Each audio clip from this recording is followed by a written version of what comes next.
All right, in today's Money Watch, we're talking about the housing market. The latest data shows us existing home sales were down 2.4% in June. And the median price of an existing home, you see it right here, is the highest it's ever been at $440,600. So what does this mean for you, especially if you're looking to buy a house right now? CBS News business analyst Jill Schlesinger is here to explain what's really happening. Jill, good morning. You've always mentioned that there's been a tight housing supply. That's why prices are jumping. But there is a new housing bill Congress just passed. Will this help anyone? Well, I mean, it's interesting. It's sort of like an appetizer, but not the full meal. And the point of this legislation is to create a greater supply of homes. And there are three main tenets of this. One is to kind of lower some of the environmental processes associated with building a home.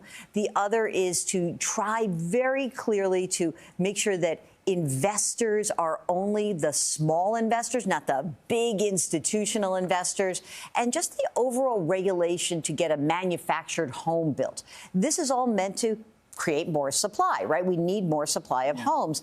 But again, it takes a long time to get a lot of homes built. So I think this is like a little bit of an inch forward. But when you really think about regulation, it often happens at the local market, not at the federal level. And by the way, the federal government didn't say, here, local markets, here's a ton of money to help with housing. So there's no money attached with this. So relief from the bill will come later if it does. Some. What about interest rates? They've been elevated for a while. This is what's keeping so many people from making that first home purchase. Yes. Any relief in sight there? I don't think so, because right now we know that the interest rates associated with mortgages, those are actually hooked to longer-term or intermediate-term interest rates, 10-year treasuries. And when you look at mortgage rates right now, they're hovering at around 6.5% for a 30-year fixed-rate mortgage.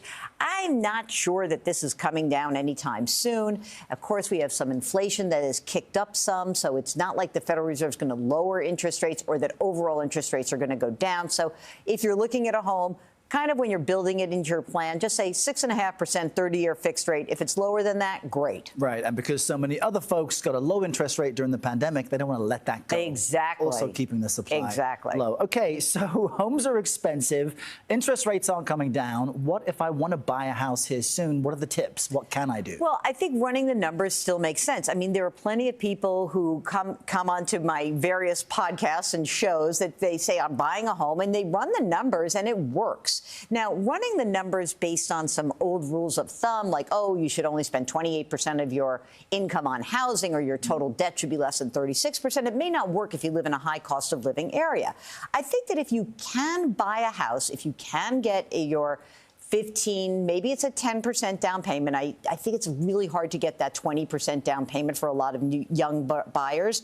But if you can do it and still do things like put money in my retirement account, if you can still make sure that you can live your life and be okay, sure, why not buy a house? And hopefully, over the course of the next bunch of years, you'll be able to refinance to a lower rate. But I think the most important thing about buying a home is to say, I want to be able to buy a home and still live my life and still save for the future. Right. And in our last few seconds, those same messages apply, I guess, for people who are renting and have FOMO about it. Listen, I think renting is great. I mean, there's no big time putting down of the money. You don't have the ongoing maintenance. And by the way, a lot of people who are renting, especially young people, they're putting more money in their retirement accounts, which is a wonderful way to build wealth. So I think we have to just sort of drop the, oh, you must buy a house mantra and say to people, it's okay to rent. If you can afford to buy, great. But if renting gives you flexibility and an ability to put more money away for the future, that's good, too. We have to sort of give two pathways for whatever dream you have. Yeah, the world is much different now than it was 50 plus or years 10 ago, even 10 years ago. Jill Schlesinger and myself, almost looking like a fruit bowl, orange and green. Great to see you this weekend, Jill. For more of her advice, check out her new podcast, Money Moves with Jill Schlesinger. New episodes drop every Tuesday and Thursday, wherever you get your podcasts. And you can also watch on YouTube.